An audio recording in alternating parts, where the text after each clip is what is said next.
In the work entitled Tic-Tac by the artist's future self, we're instantly immersed amidst a wild array of visual energy. Whenever you first look at this work, your eye is likely to be drawn to various crystal prisms across the composition here. Of course, this is a chaotic introduction as your eye scans from one to another and back again.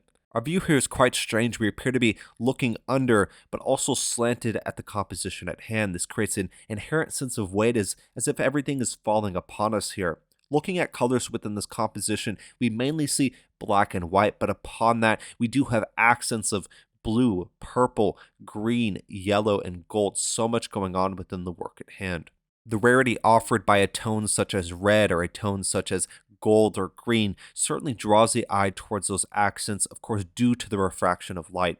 We also got to talk about the sense of texture within this composition. We clearly see these smooth surfaces on the top of each one of these prisms. They draw the eye and give an incredible sense of realism to the composition at hand. We also see a sense of texture that is born from, say, the glitch art aesthetic. Looking at some of these electrical screens or this electrical board here, it certainly reminds of a certain type of texture for sure. And the placement of these forms is also quite interesting. It almost appears as if they're falling towards us or moving in some way or another. This, of course, is going to give a sense of implied motion for the viewer. We certainly could be seeing this here. With this in mind, I gotta ask y'all, do y'all feel this sense of motion, or what comes to mind when you're looking at this piece? Looking at this work, we have to talk about the sense of refraction here. Of course, anything such as crystals, gemstones, or even glass all refract and intensify light. That is incredibly important here. Light is a definitive detail of this display. We see this everywhere from the little accents of color all the way to the white light on every surface of our form. This refraction is a source of magic in many different ways. You can imagine how light hits one of these objects and it shimmers and it glows and it feels just greater than life and surreal in a way as well. The title of this work is Tic-Tac points to what we're witnessing here. This appears to be a three-dimensional version of the children's game known as Tic-Tac-Toe. This game is played by two opponents on a 3x3 grid where they're trying to create three consecutive marks to win, of course creating Tic-Tac-Toe. This is a very popular game, and you can easily see how that could be transmutated and transformed into the virtual world. It already has in so many different ways. This work also exists as an animation, providing even more context and character to the work at hand.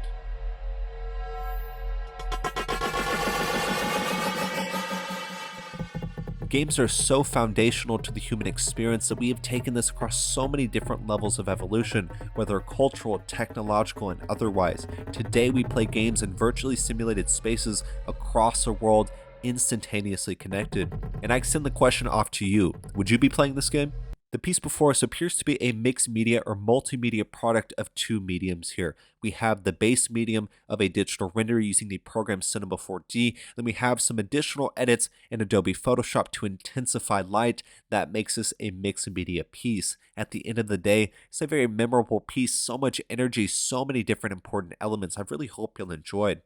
We talked about so many different things, from the impact of light, texture, form, the concept of the game Tic-Tac-Toe, and even how humans have taken various games through different levels of evolution through time. Really hope you'll enjoy it today. When I look at this work, I'm reminded of some of the early digital art that I studied from the artist known as Rim. Of course, both of these artists work with these crystal prisms, these glass forms, and this absolute beautiful iridescent color that comes as a result of their forms there. The nature of these forms have always fascinated me, and I certainly have finally put that into words, and I'm quite grateful for that as well. Really hope y'all enjoyed. If y'all enjoyed today, go check out the original artist's future self, really a multimedia artist creating music all the way to animations and digital renders. He is a geometric artist. I really love geometric art, so I certainly appreciate this artist portfolio. Once again, really hope y'all enjoyed. If y'all did, go check out the original artist's future self. My name's Apollo, this was Apollo Art Analysis, and I'll see y'all on the next episode.